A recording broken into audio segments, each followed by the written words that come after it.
భారతీయ జనతా పార్టీని నమ్ముకోవడం కాదు, భారతీయ జనతా పార్టీనే ఊపిరిగా సంఘ్ భావజాలంతో పార్టీలోకి వచ్చి దశాబ్దాలుగా ఉండి విద్యార్థి పరిషత్తు ఆ పైన ఇతర సంస్థల్లో ఉండి ఆ పైన పైకొచ్చినటువంటి వాళ్ళకి ఇప్పుడు ఒక పెద్ద సమస్య అయింది.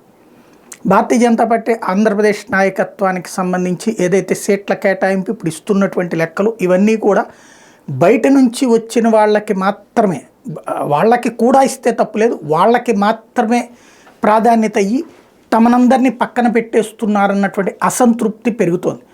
దీంతో వీళ్ళందరూ కలిసి కూర్చుని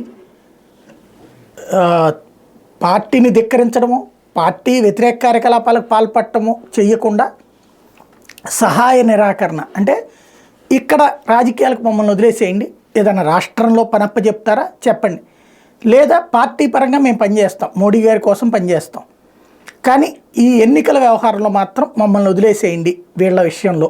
ఎందుకంటే పూర్తిగా చంద్రబాబు గారు ప్రపోజ్ చేసినటువంటి క్యాండిడేట్లు మాత్రమే ఇక్కడ నడుస్తూ ఉంది. పార్టీ కోసం కష్టపడ్డ వాళ్ళకి కంటే కూడా వాళ్ళ కోసమే నడుస్తున్నది.